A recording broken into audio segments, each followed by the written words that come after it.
Dari jantung Pulau Jawa, dengan berbagai potensi dan inovasi yang dimiliki, provinsi ini terus bergerak maju. Ngopeni ngelakoni menjadi tagline sekaligus semangat yang terus dilakukan untuk perubahan ke arah yang lebih baik yang diterapkan di seluruh wilayah hingga pelosok daerah. Bersama saya Sinta Noza, inilah VVIP Provinsi Jawa Tengah.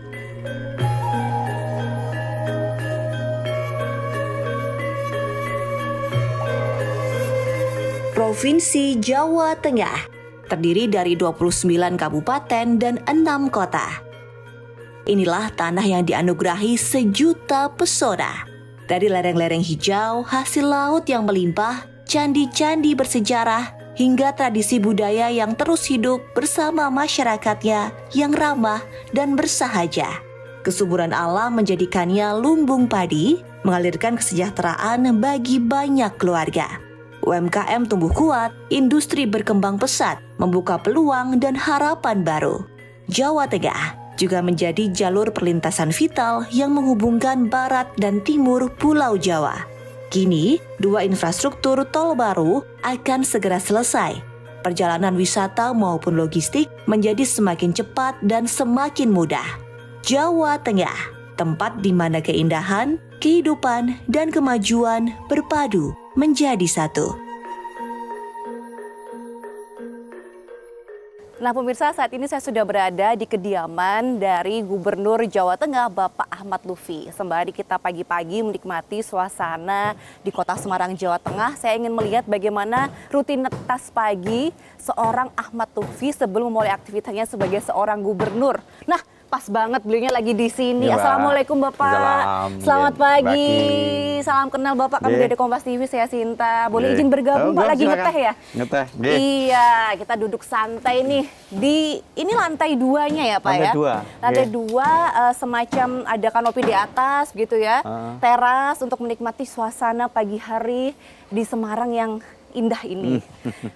Pak Ahmad Lutfi, bagaimana Pak? Kan Bapak sebelum jadi gubernur ya, OTW setahun nih, sebelumnya aktif sebagai perwira tinggi Polri. Terakhir menjabat 4 tahun ya Pak, sebagai Kapolda Jawa Tengah nih pemirsa. Pak, enakan jadi polisi apa gubernur sih? Semuanya enak. Semuanya enak ya? Jadi prinsipnya yang penting kita hidup itu kan bermanfaat bagi orang lain. Betul, ini itu yang paling top banget. Iya, yang penting dua-duanya bermanfaat untuk orang semuanya lain. Ya, untuk masyarakat Jawa Tengah khususnya. Nah Bapak, pagi-pagi ini biasanya ngapain selain ngeteh atau ngopi gitu? Ada nggak ritual khusus tiap pagi sebelum memulai aktivitas sebagai gubernur Jawa Tengah? Paling saya ngelihat pemandangan sekitar, menikmati pagi, karena rumah itu kan home sweet home ya. Rumah itu kan ya segala-galanya untuk kita, harus kita nikmati. Kemudian kita rasakan di rumah telah tempatnya kita mempunyai inspirasi. Dan keluarga. Ini terdengar suara cuitan burung indah sekali ya. Tapi Pak, ngomong-ngomong home sweet home, home sweet home-nya Pak Ahmad Lutfi ini unik ya pemirsa. Kalau kita lihat nih di sekitar sini, rumahnya ini dari kontainer. Tumpukan kontainer loh pemirsa. Ini kayak paling unik ya kayak selama ini saya tahu. Itu kenapa Pak? Apakah ada arti tersendiri? Satu, biaya murah. Jadi kontainer itu kita tumpuk-tumpuk jadi satu, kita lobangi. Satu murah, kemudian yang kedua tahan gempa dia. Jadi kita naik gempa gelundung sak kontainernya rapopo. Apalagi jalannya naik turun ya, jadi nggak masalah. Biaya perawatannya murah, tidak mahal. Maintenance-nya gampang ya. Tapi prinsip dengan kita membuat kontainer kan paling tidak ada seni ya. Betul. Seni untuk kita mengekspresikan ruangan kamar kita kayak apa. Betul. Gitu kan. Jadi interiornya tetap keren gitu ya Pak. Kalau kata anak sekarang ini Pak, Instagramable ya, artistik begitu ya tetap ya Pak ya. Kemudian kontainer ini Bapak terinspirasi biar lebih simpel, memudahkan hidup juga gitu ya, nggak jauh-jauh ya kalau mau ke toilet kemana gitu ya Pak ya. Jadi pasang sepatu di situ, mandi juga di situ, tempat tidur di situ, nonton TV di situ. Efisien. Hemat waktu, efisien. Tidak perlu mewah, cuman ya nyaman ya Pak, bersih begitu ya. Yang penting itu tadi home sweet home, banyak berkah di sini. Nah, yang mendatangkan berkah dan juga kebahagiaan di rumah tentunya keluarga ya Pak ya. Karena keluarga dari seorang Bapak Ahmad Lutfi Lutfi ini sebagai seorang gubernur Jawa Tengah tentunya mensupport ya Pak, Ya. dari jenengan waktu menjadi polisi hingga sekarang jadi gubernur. Bagaimana Ya. Bapak melihat support keluarga untuk karir seorang Ahmad Lutfi hingga sekarang? Jadi yang pertama, keluarga adalah salah satu penjuru daripada dinas saya. Oke. Saya punya anak 2, yang satu perempuan, yang kedua laki-laki. Ya. Yang perempuan sudah punya rumah sendiri di Oh sekitar ya. sini. Namanya siapa Pak? Yang kakak? Sarah Aulia Mumtaza. Sarah Aulia Mumtaza. Kemudian yang Cantik kedua sekali ya namanya. Muhammad Alif Dafa, yang Baik.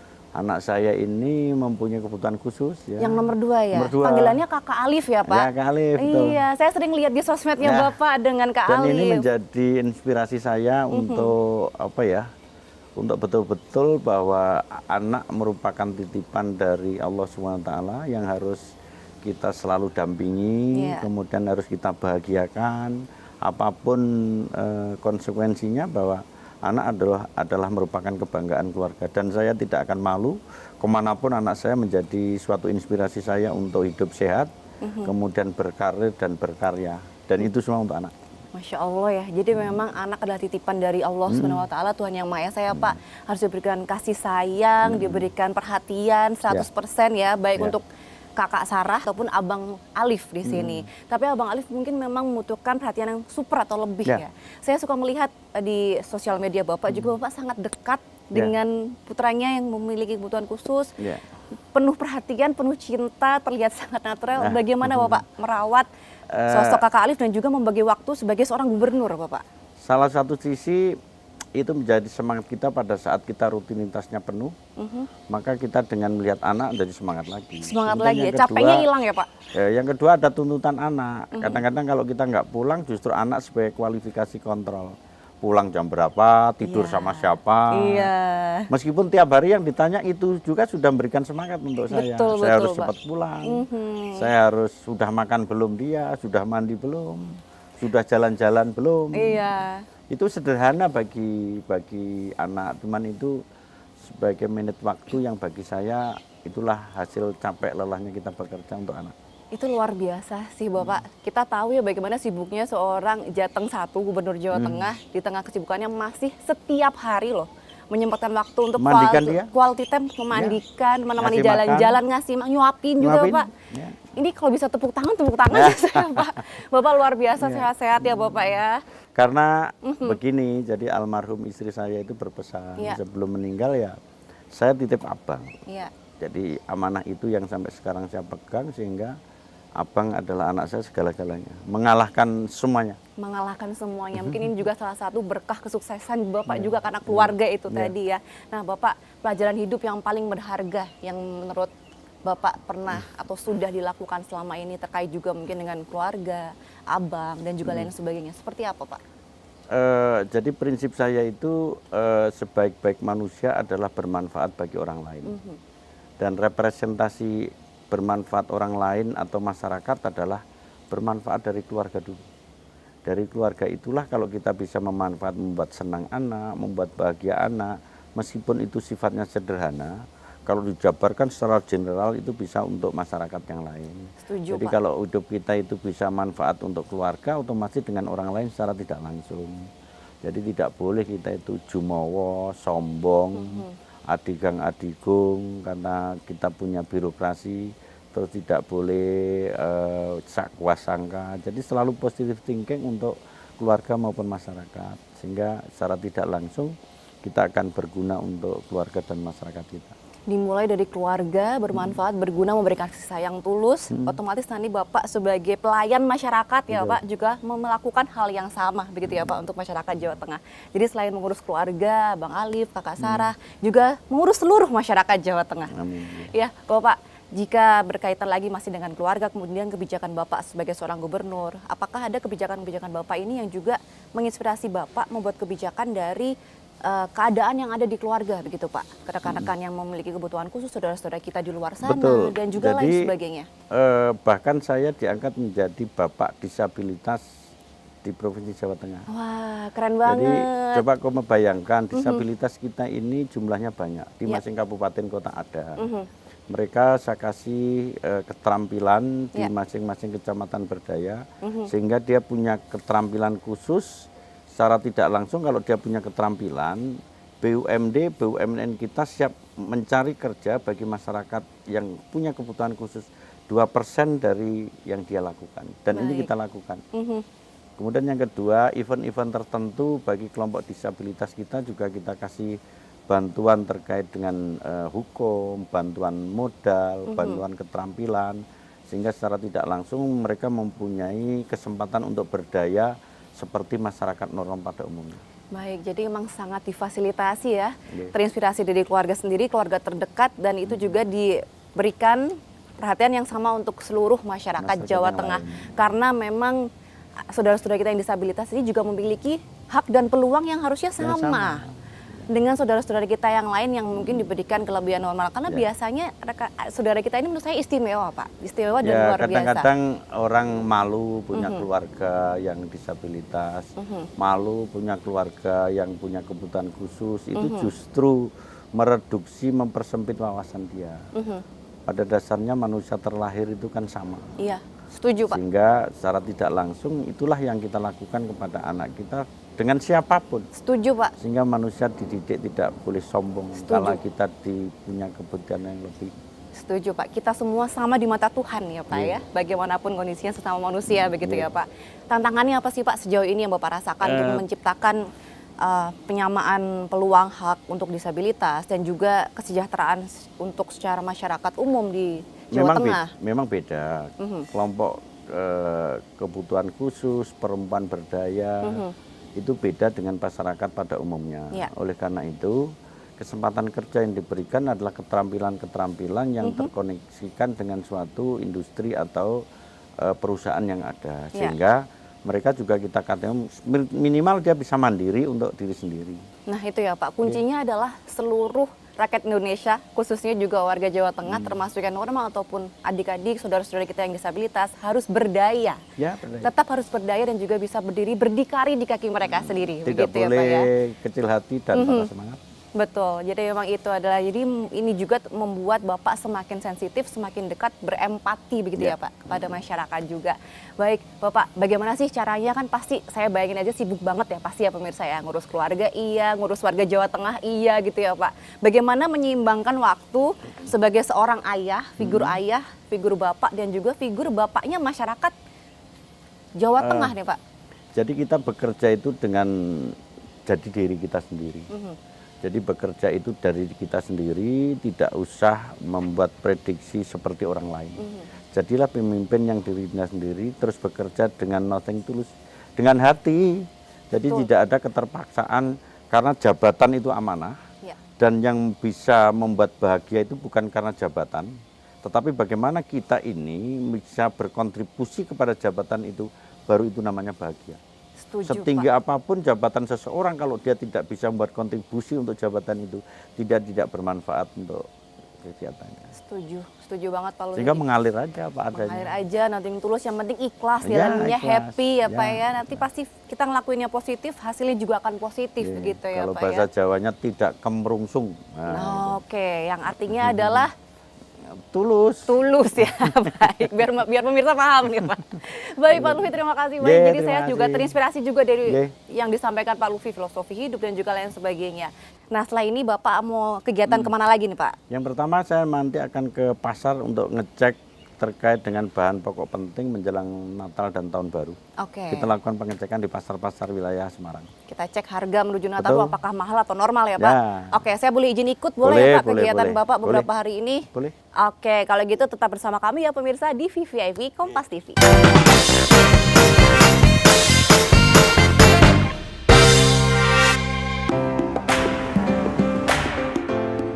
Untuk memastikan stabilitas harga jelang tahun baru, Gubernur Jawa Tengah Ahmad Lutfi hari ini meninjau langsung Pasar Karangayu yang berlokasi di Kota Semarang, Jawa Tengah. Fokus peninjauan adalah komoditas strategis seperti cabai, telur, dan minyak goreng. Hasilnya, pasokan bahan pokok secara umum dinyatakan aman hingga masa libur Natal dan Tahun Baru. Gubernur memastikan tidak ada praktik penimbunan. Beberapa komoditas pangan harganya terpantau masih aman, seperti daging sapi, ayam ras, telur, dan bawang putih. Gubernur memastikan pemerintah daerah sudah menyiapkan langkah-langkah strategis untuk menstabilkan harga bahan-bahan pokok di seluruh Jawa Tengah. Langkah ini dilakukan agar masyarakat Jawa Tengah dapat menyambut pergantian tahun dengan tenang dan tanpa khawatir adanya lonjakan harga.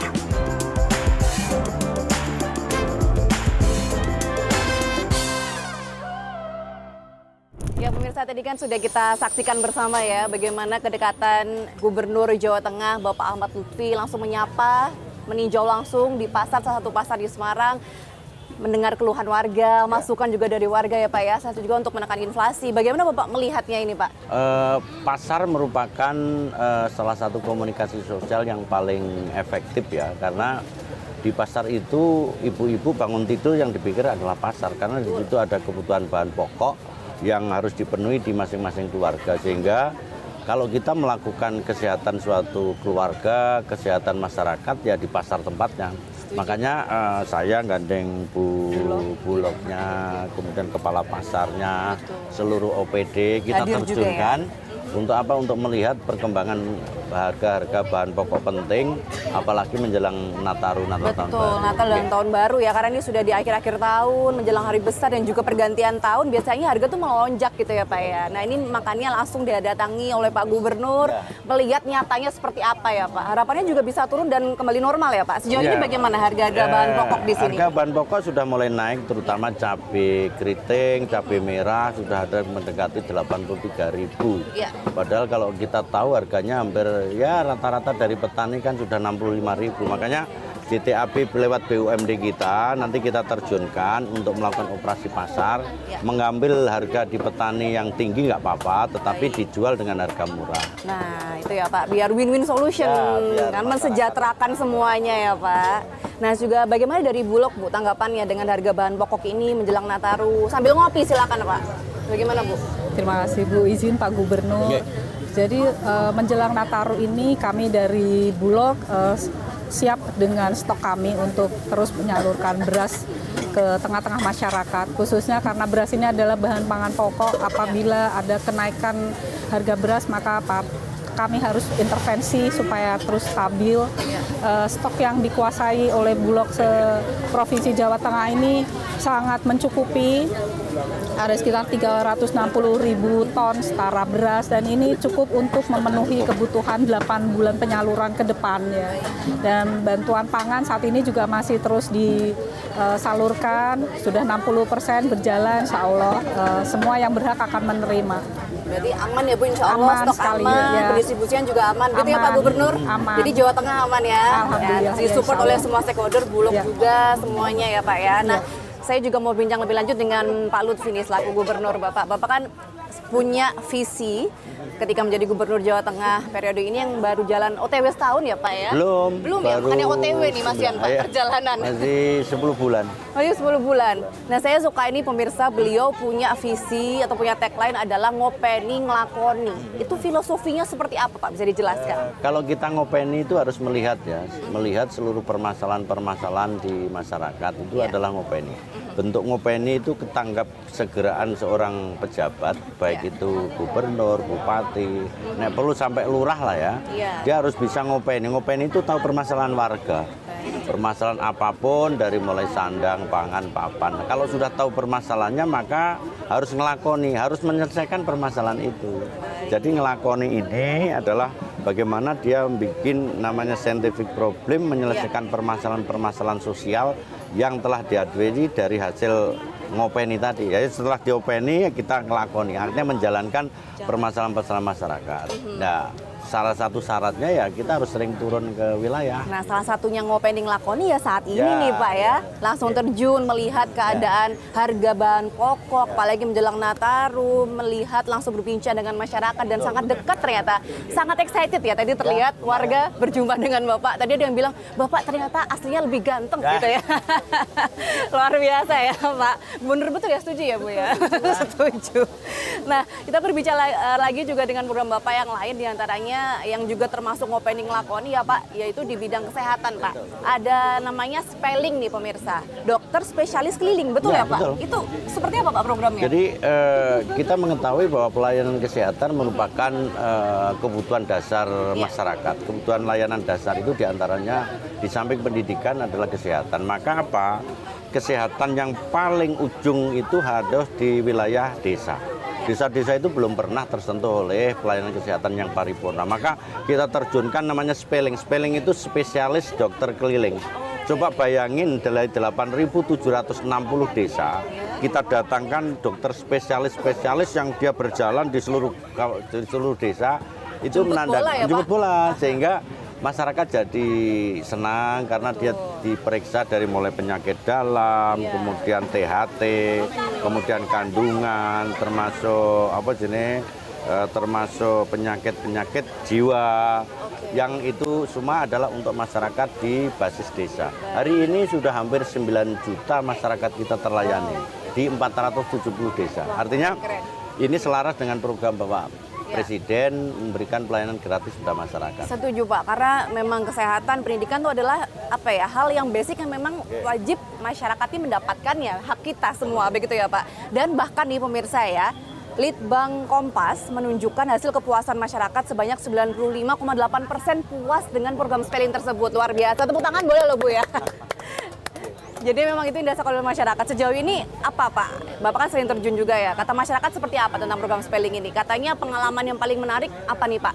Yang menarik mereka tahu bahwa ternyata orang kampung itu biasanya sakitnya obatnya itu aja. Begitu dia tahu ada dokter spesialis dia kaget. Oh ternyata ada gitu ya. Ada gitu kan. Iya. Dan itu jadikan roadmap itu blueprint di masing-masing desa. Itu sudah kita data sampelnya itu kita bawa ke dinas kita untuk jadikan mapping bahwa kita punya data kesehatan masyarakat. Baik. Dan mereka senang karena gratis. Betul Pak, karena itu tadi ya fasilitas yang dirasakan oleh masyarakat Jawa Tengah ya Pak ya. Gratis ya. Betul, karena memang ya Bu ya dari Bulog juga kita ke pasar makanan kesehatan itu sangat relate ya Pak. Karena memang itu tadi ketika kita sudah sehat, makanan tercukupi, pendidikan tercukupi, bahagialah warga Jawa Tengah ya Pak ya. Setuju ya Pak? Ya, setuju. Nah setelah ini Bapak mau kemana lagi nih Pak kegiatannya? Kita ke Kube, jadi di tempat spelling nanti ada bantuan pokok masyarakat. Kube itu kelompok-kelompok usaha bersama yang kita intervensi dari kita sama cadangan bahan pokok di wilayah kita. Ayo kita ke sana. Boleh izin ikut ya Ibu, terima kasih. Ayo Bapak kita lanjut ke selanjutnya pemirsa ya. Ikuti kegiatan Bapak tetap bersama kami di VVIP Kompas TV.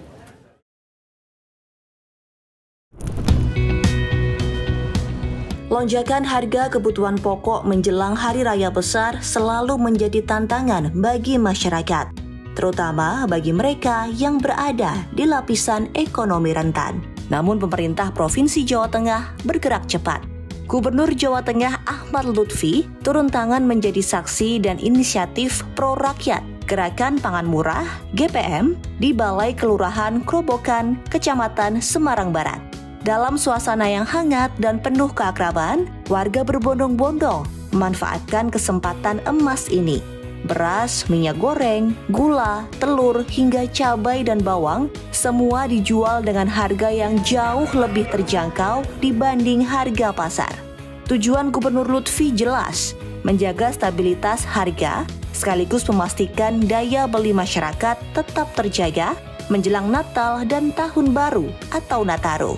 Gubernur Ahmad Lutfi memastikan bahwa distribusi sembako berjalan lancar dan tepat sasaran.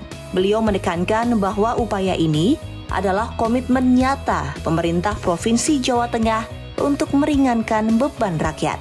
Aksi nyata ini menunjukkan bahwa kepemimpinan yang peduli adalah kunci untuk mewujudkan Jawa Tengah yang lebih maju, sejahtera, dan berkelanjutan. Kita sudah sempat bahas mengenai dokter spesialis keliling ya Pak. Ada juga mobil spelling tadi saya lihat di depan kelurahan Grobogan ini. Dia juga sudah ada kunjungan untuk pangan murah.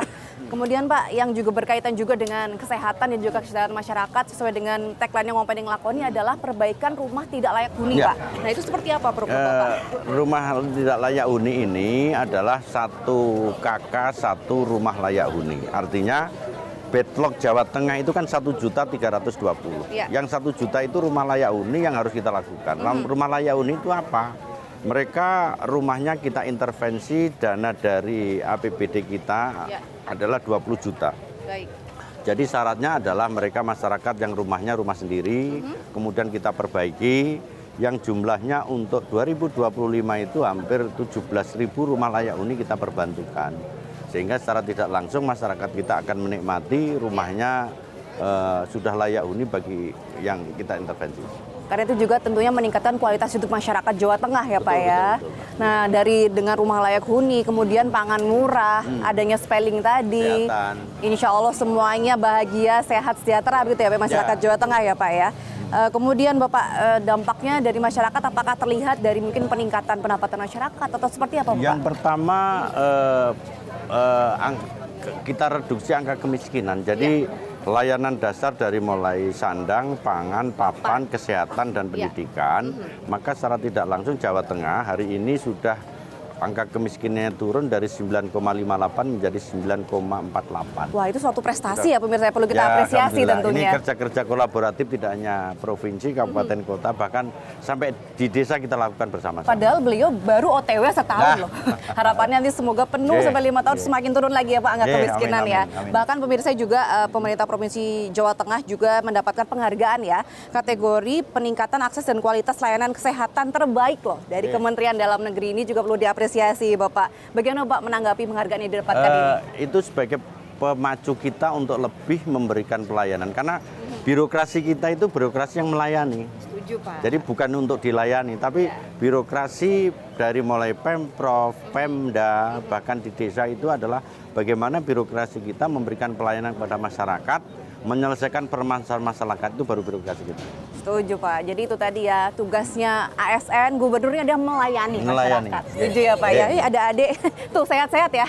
Generasi penerus bangsa. Nah ngomong-ngomong mengenai penerus bangsa nih pemirsa ya. Ada generasi atau program Bapak juga namanya Zilenial ya Pak ya. Itu usia di berapa Pak?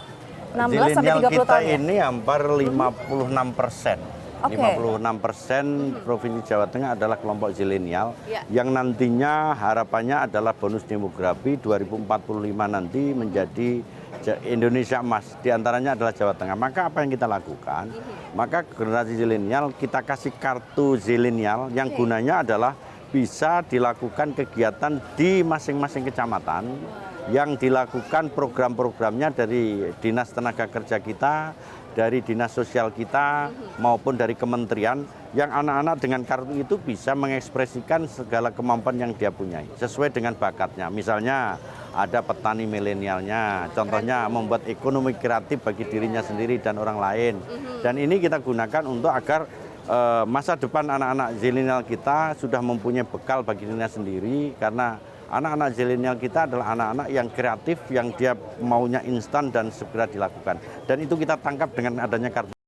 Nah, jadi kalau saya warga Jateng, saya zilenial juga ya boleh. Pak? Gabung boleh nih, gitu ya Pak. Boleh. Nah, karena juga kembali lagi ke tagline Bapak, ngopeni ngelakoni, termasuk zilenial juga, Zilenial kita generasi openi. milenial harus diopeni, dirangkul juga ya Pak. Termasuk juga tadi Bapak mensupport adanya para pengusaha-pengusaha muda ini ya Pak ya? Betul. Diberikan akses modal, kemudian seperti apa lagi Pak?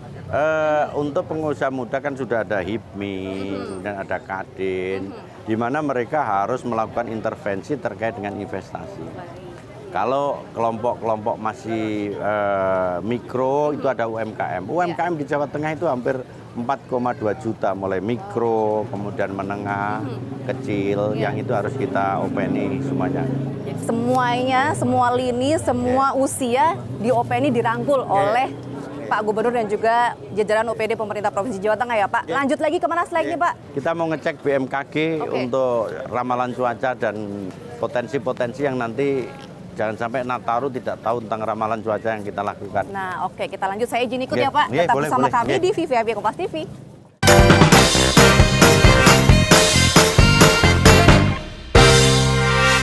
Kembali bersama kami di VVIP Kompas TV dan sudah berada di area ruang kerja Gubernur Jawa Tengah, Bapak Ahmad Lutfi. Pak Lutfi, Selamat Bapak, selamat sore. Terima kasih ya, saya sudah diizinkan nih untuk ikut kegiatan Bapak. Saya juga sebelumnya dari sini ya pemirsa, kita sudah berkunjung ke BMKG ya Pak.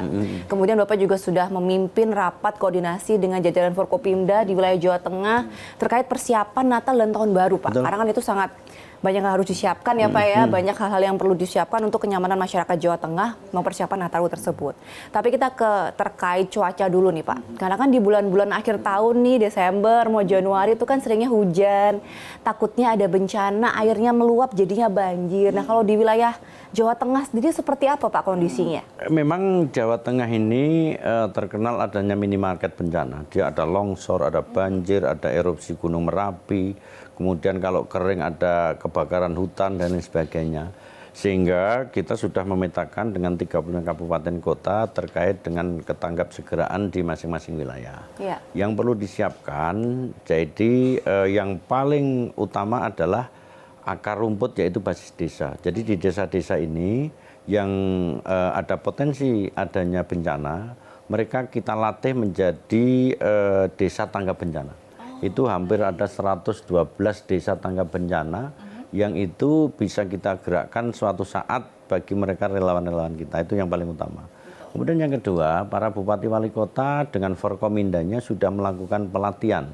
Pelatihan tidak hanya kecepatan dalam rangka penanganan bencana, jadi quick response, kecepatan penanganan bencana itu penting sehingga mereka harus kita latih, baik itu terkait dengan infrastruktur sarananya dari mulai mobilnya, kemudian ada perahu karetnya, kemudian alat-alat dan alonging yang lainnya untuk siap digunakan, terus masuk nanti dilatihkan. Jadi dilatihkan itu gunanya apa? Apabila nanti terdadak adanya bencana mereka sudah terbiasa. Tidak kalah pentingnya adalah edukasi. Pak? Jadi edukasi kepada masyarakat kita terkait bencana itu penting. Contoh misalnya masyarakat kita kadang-kadang dia terlena. Yeah. Dia kalau di daerah pegunungan itu kadang-kadang dia lebih seneng lebih sayang kepada ternaknya, lebih sayang kepada lahannya. Terakhirnya dia ya. Mau di rumah aja gitu ya. Makanya mereka kita branding bagi mereka yang anak-anak, lansia harus dilakukan kegiatan yang kecepatan penanganan awal. Jadi memang selain dari Forkopimda dan juga sektor terkait, instansi terkait untuk persiapan, masyarakatnya juga yang penting ya Pak. Harus sadar diri, juga tanggap bencana. Kalau memang sudah ada informasi early warning, ya ayo kita evakuasi demi nyawa yang utama ya Pak ya, begitu. Kemudian tadi kembali juga mengenai infrastruktur dan juga mobilitas, khususnya hingga waktu terdekat, jangka pendek, menengah dan juga panjang yang sedang diprioritaskan oleh Bapak apa saja nih Pak? Terkait juga menjelang Nataru atau mungkin secara keseluruhan di Provinsi Jawa Tengah. Nataru untuk Provinsi Jawa Tengah menjadi sentral Gerak TV nasional. Jadi arus mudik balik antara orang dan barang dari Jawa Timur, kemudian dari Jawa Barat, dari DKI, kemudian dari daerah lain, sentralnya adalah di Jawa Tengah. Maka yang kita lakukan dalam jangka pendek harus kita menyiapkan infrastruktur yang ada. Satu, infrastruktur jalan provinsi, jalan kabupaten, jalan nasional harus dilakukan cek, recek, final cek. Apakah dia ada jalannya berlubang, apakah lampu penerangannya cukup. Kalau sudah, kemudian yang kedua didirikan pos. Jadi ada pos tetap, kemudian pos gabungan, ada pos sementara yang dilakukan oleh baik itu di tingkat provinsi maupun jajaran Polres atau Polda yang menggunakan pos itu digunakan untuk memberikan pelayanan kepada masyarakat untuk mereka yang berjalan dari tempat A ke tempat B ke sanak saudara, kemudian ke tempat wisata, termasuk pos-pos di tempat peribadatan. Gunanya adalah untuk memberikan jaminan kepada masyarakat kita yang nanti akan melaksanakan ibadah benar-benar terjamin. Termasuk di wisata juga ada posnya untuk memberikan apa? Mereka yang berkunjung ke wisata juga diberikan jaminan baik itu kelancaran lalu lintas maupun pelaksanaan kegiatan di pariwisata. Karena Jawa Tengah juga tempatnya wisata ya Pak, alam dan lain sebagainya indah sekali di sini, Borobudur dan lain-lain ya Pak ya, itu memang kekayaan dari Jawa Tengah. Jadi memang sudah siap untuk menghadapi Nataru ini. Kemudian Pak juga terkait mengenai bantuan yang diberikan Pak, jika tadi kita berbicara bencana ya Pak di awal. Bencana yang ada di sekitar Provinsi Jawa Tengah ini ya Pak, tadi sudah ada banjir. Kemudian Bapak juga sangat peduli dengan adanya bencana yang ada di Indonesia, skalanya tidak hanya di Provinsi Jawa Tengah tapi juga secara nasional. Kemarin juga sudah dilakukan bahwa adanya bantuan yang juga cukup besar dari Provinsi Jawa Tengah diinisiasi oleh Bapak sebagai gubernur untuk saudara-saudara kita yang kita juga ikut prihatin terjadi bencana di wilayah Sumatera. Itu bagaimana Bapak, ada yang ingin disampaikan? Tidak hanya di wilayah provinsi lain ya. Jadi ketanggap segeraan bencana ini adalah operasi kemanusiaan. di mana seluruh bupati wali kota, seluruh masyarakat kita harus mempunyai kepedulian terhadap sesama. Makanya begitu di Cilacap ada bencana, begitu di Banjarnegara ada bencana, begitu di Brebes ada bencana, maka secara tidak langsung provinsi ikut turun tangan untuk melakukan asistensi. Termasuk para bupati wali kota daerah sekitar ikut serta, sehingga kebersamaan ini muncul. Dan ini juga kita framing tidak hanya kepada provinsi, kabupaten, kota, termasuk provinsi lain. Kemarin juga kita berangkatkan hampir 40 personel baik dokter maupun SAR, kita berangkatkan ke sana. Kemudian bantuan pokok, bahan pokok dan peralatan juga 2 tempat. Jadi ada sekitar 9 truk kita berangkatkan ke sana, ke Sumbar, ke Aceh dan lain sebagainya. Betul, ini Pak. adalah bentuk kepedulian kita kepada sesama, sehingga minimal kita ikut meringankan beban masyarakat kita yang terdampak. Wah, kami juga mewakili masyarakat Indonesia mengucapkan terima kasih ya tentunya Pak untuk pemerintah Provinsi Jawa Tengah, khususnya juga Pak Gubernur karena sudah menginisiasi menggerakkan seluruh masyarakat untuk bisa memberikan sumbangsi kepada saudara-saudara kita yang membutuhkan ya Pak, di mana saja di seluruh Indonesia, bahkan juga mungkin jika nanti di luar negeri begitu ya Pak. Ya. Karena itu tadi saling kemanusiaan yang tinggi di wilayah Jawa Tengah ini. Kemudian Pak, jika adanya bencana, kemudian infrastruktur, nah ini kan yang real itu laporan biasanya dari masyarakat, Pak. Nah, ada nggak sih Pak kanal atau aplikasi yang diberikan, difasilitasi oleh pemerintah Jawa Tengah yang bisa langsung diterima oleh Pak Gubernur? Ya. Ada kalau nggak salah lapor gub. Nah, itu apa tuh Pak? Kayaknya menarik sekali ya. Jadi begini, kita dalam rangka keterbukaan informasi, maka untuk mereduksi public complaint masyarakat, maka negara harus hadir.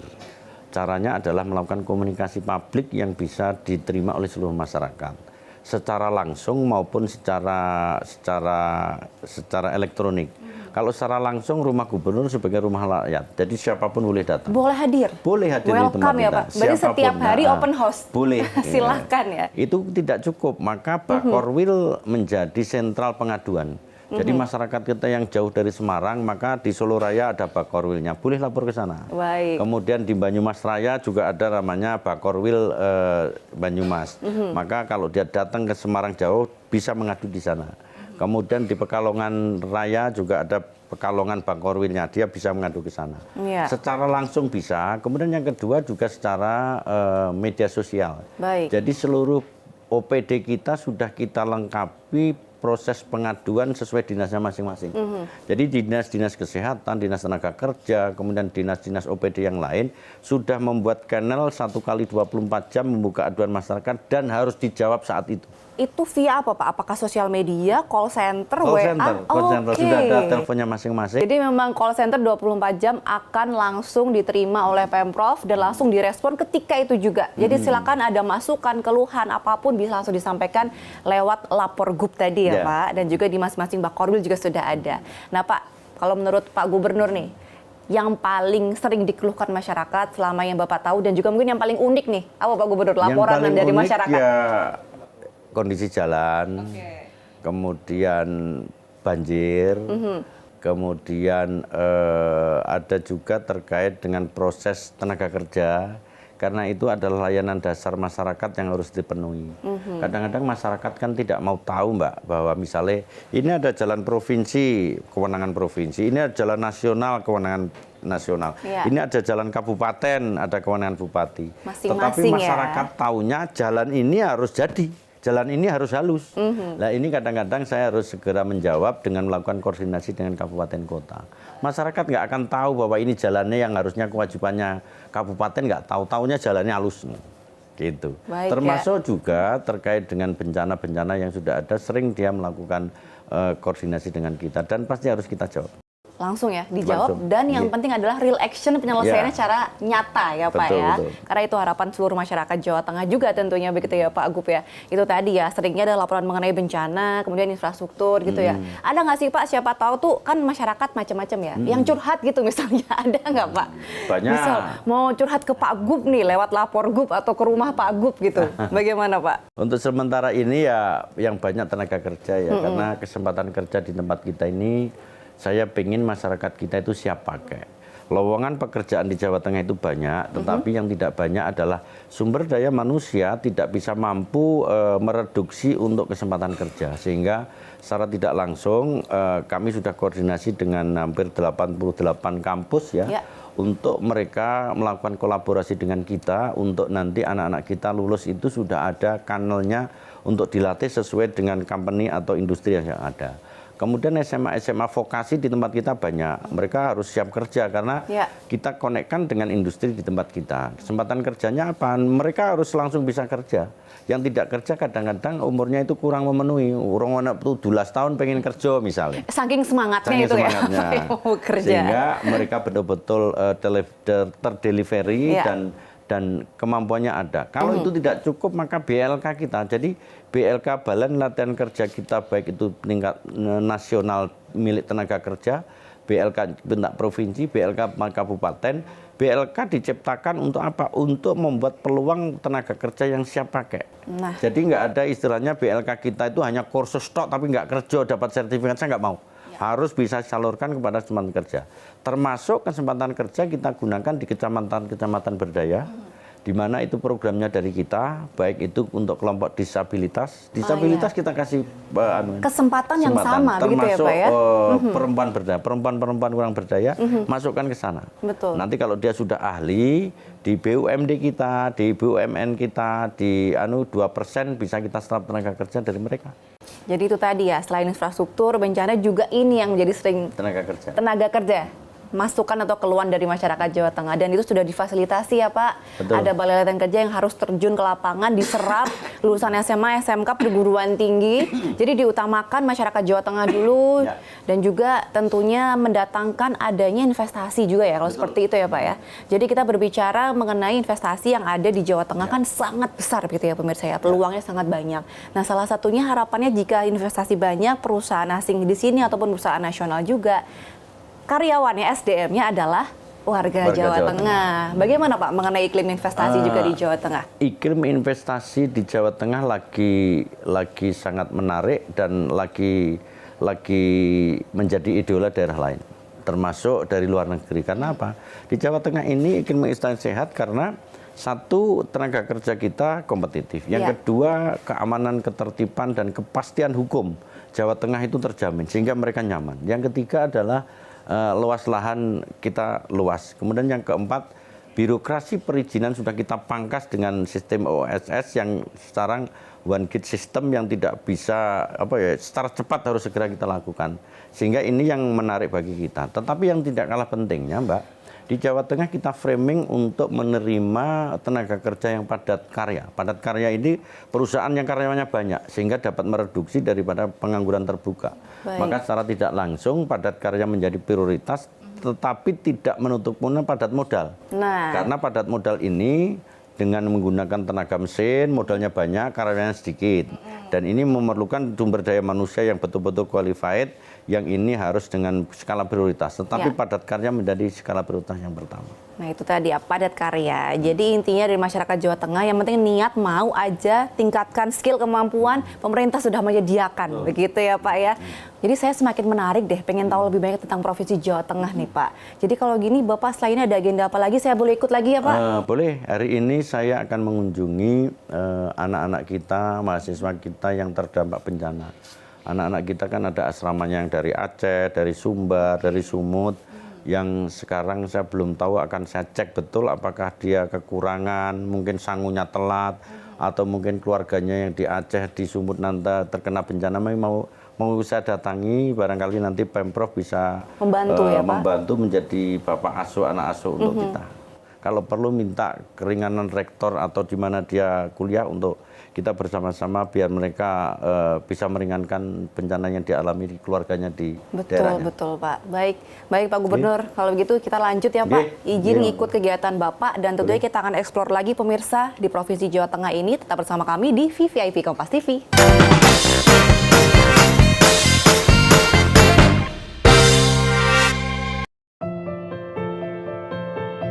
Di tengah kesibukan memimpin Jawa Tengah, Gubernur Ahmad Lutfi menyempatkan diri mengunjungi Wisma Mahasiswa Sumatera.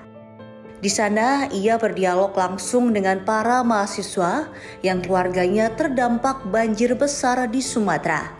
Dari pertemuan hangat itu lahir keputusan cepat dan penuh empati, seperti adanya bantuan tunjangan kos, tunjangan pangan, hingga pembebasan biaya kuliah selama masa pemulihan bencana. Semua dilakukan agar mahasiswa perantau tetap bisa belajar dengan tenang tanpa terbebani pikiran tentang biaya. Sebuah bukti bahwa perhatian dan kepedulian pemerintah hadir sampai ke ruang-ruang kecil tempat para generasi muda berjuang menggapai masa depan.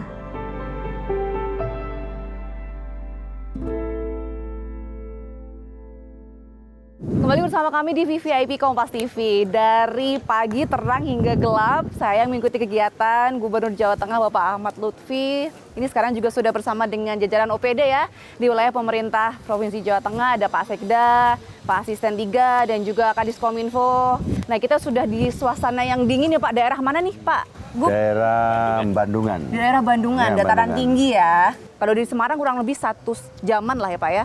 1 jam. 1 jaman. Nah, ini juga ada agenda spesial nih pemirsa. Ada gathering bersama rekan-rekan media atau jurnalis di wilayah Provinsi Jawa Tengah begitu ya Pak ya. Sudah kelihatan kan di belakang tuh rekan-rekan media dan juga sudah ada api unggun dinyalain. Biasanya Pak, agenda seperti ini tuh bagaimana sih Pak koordinasi atau kerjasama antara pemerintah Provinsi Jawa Tengah bersama dengan rekan-rekan media? Ya. Memang teman-teman media kita ini kan sudah seperti keluarga ya. Karena gimana pun juga untuk memberitakan terkait dengan kontribusi pemerintah provinsi sampai kabupaten kota. Kita perlu media agar perkembangan situasi atau permasalahan perkembangan pembangunan khususnya yang itu dirasa langsung bersentuhan dengan masyarakat bisa didelivery lewat media.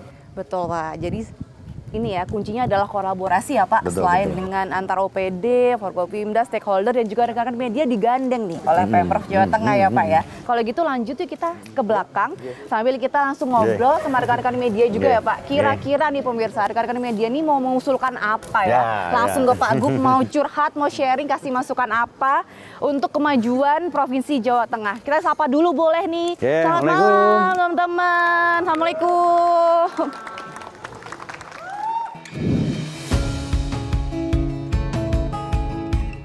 Suasana hangat dan penuh keakraban mewarnai acara gathering media yang diadakan oleh pemerintah Provinsi Jawa Tengah bersama Gubernur Ahmad Lutfi. Di pertemuan ini tidak hanya menjadi ajang silaturahmi, namun juga momen penting Gubernur menerima masukan dari rekan-rekan media terkait hampir 1 tahun kinerja pemerintah Provinsi Jawa Tengah di bawah kepemimpinan beliau. Tujuannya agar jurnalis dapat memberikan informasi sesuai data dan fakta di lapangan, sehingga pemerintah Jawa Tengah dapat lebih peka terhadap kebutuhan masyarakat dan mengimplementasikannya agar di bawah kepemimpinan Ahmad Lutfi siap melangkah lebih cepat menuju Jawa Tengah semakin baik. Dan pemirsa, inilah rangkaian kita dalam VVIP Kompas TV episode Provinsi Jawa Tengah. Jadi harapannya juga semoga terus maju, terus sukses semua sektor di Provinsi Jawa Tengah tercinta ini ya. Dan akhirnya saya Sinta Nusa pamit undur diri. Sampai jumpa di VVIP berikutnya.